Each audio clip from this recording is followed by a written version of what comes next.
Hello everyone, thanks for dropping by. In case you didn't already know, that's the new Cadillac flagship and it's an all-electric car. If you want one, it'll cost you around $300,000 before you add on the cost of optional extras. And its main competitor will be the Rolls-Royce Spectre, which is $400,000 unless before you put on optional extras. I would rather have one of these than the Rolls-Royce Spectre if I had that kind of money, as I don't like 2+2s, and if you're an American living next to an affluent neighbourhood, or you're actually in an affluent neighbourhood, you should see plenty of these going along the road from next year onward. Anyway, no doubt you've seen Marty programs and articles about the purchasing power of women. Now, I found this thing on the web, Girl Power Marketing. It sort of gives a banner headline as to how much money women are spending. Because if you drop down, women and US spending, and it tells you how much what women are doing, all female power, girl power, all centric and all that kind of stuff. Globally, women spent $31.8 trillion. Fair enough. If they're married, how much of that is the husband's money that the women are spending? If you drop down further, you have percentages of women account for 85% of all consumer purchases. Again, is it their own money or the husband's money? Because they could be married. Homes, PCs, vacations, healthcare, blah, blah, blah. Now, these are just banner headlines in percentages. If you start digging around, you sort of get a different picture. So, looking around, I found this. It says, Catalysts, workplaces that work for women. Again, this is a sort of female slanting article. This was done on April 27, 2020. Now, there's the figure again, $31.8 trillion spent by women around the world. And then you just go down by country. At the bottom, you got United States. Women spent $6.4 trillion US in 1 year. Now, the alphabet crowd in America only spent $1 trillion. That just shows how small a percentage of the population they are. Now, if you drop down to America per se, you get more detail. People of colour hold a growing share of the buying power in the American economy. Now, if you tot all them up, it comes to $17.8 trillion per year.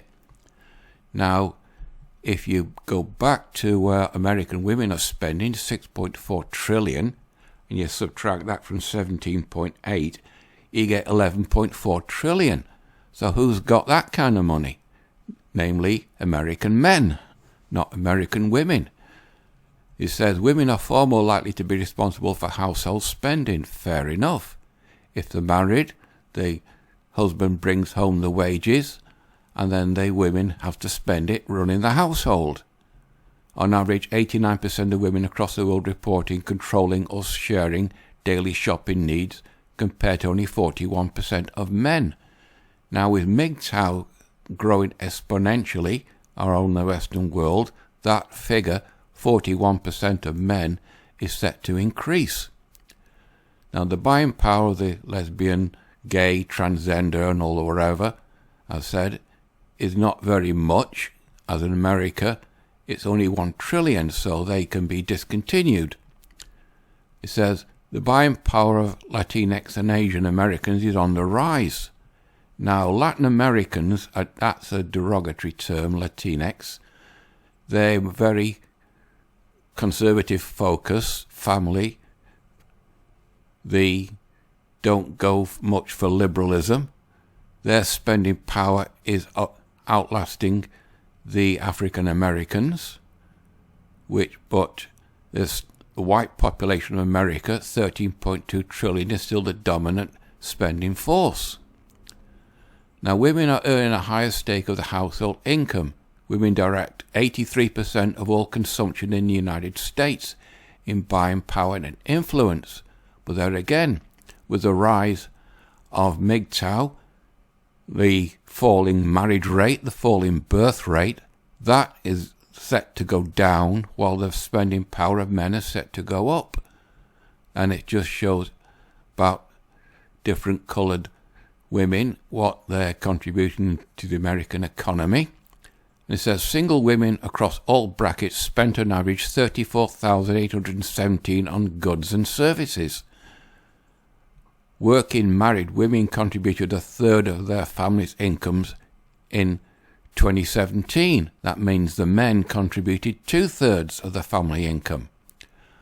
Over a quarter of wives earned more than their husbands in 2018, an increase from 15.9 in 1981. And then it's just about the buying power of the alphabet crowd again. Now, where does this leave MGTOW? The $11.4 trillion is in the hands of men, so companies are starting to take notice of that. I found this, The Business of Retail. This was written on the 27th of January 2020. The number one factor of men in making purchases is price consciousness. It says, the majority of male shoppers, especially young men, have more income and buying power this year.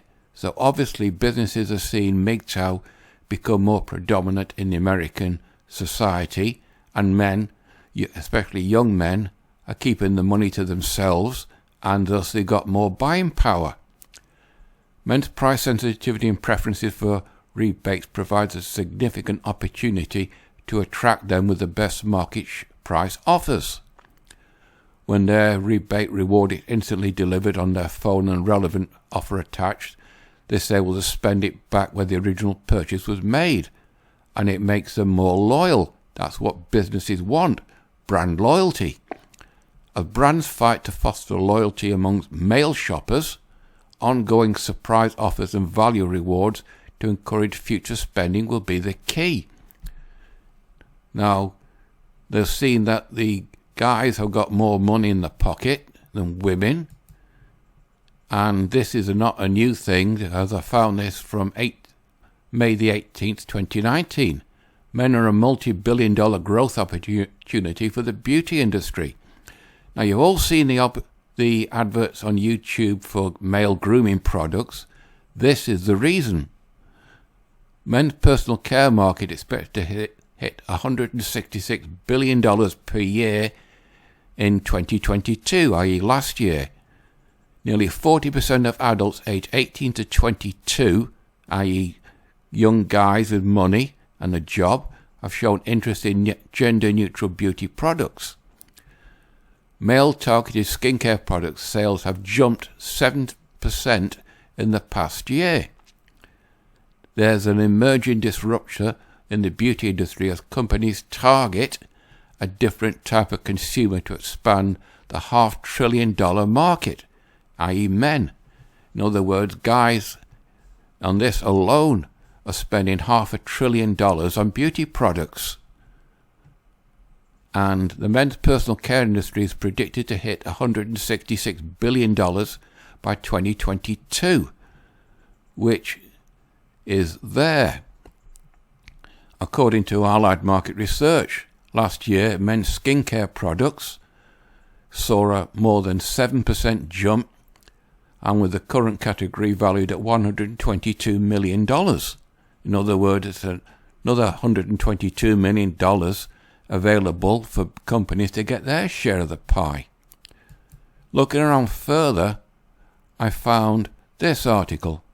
Markets and Trends, sales of global men grooming products to double by 2031, which is about 8 years from now. Now, this was done on the 4th of September 2021. And North America remains the main global market, an absolute dollar opportunity of around $14 billion US. That's on top of the rest. And then about Southeast Asia, and then skin shave care remains the main category. But it's not just beauty products.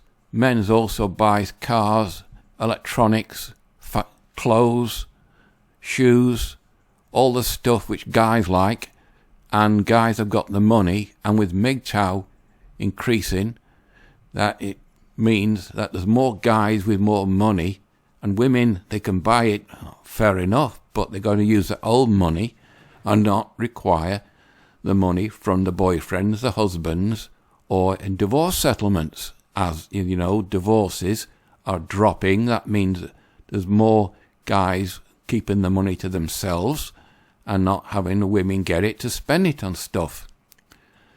Whether this will be classified as the MGTOW effect affecting the US economy and economies around the world is anyone's guess, but it seems that the businesses are noticing that there's more guys out there who are single and have got money and a steady income, and the businesses want a piece of the pie.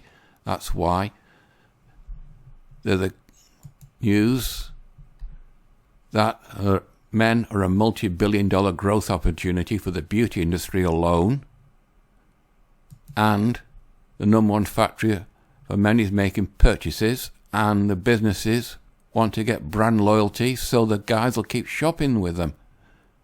And this thing, as I said, is a bit of a false picture.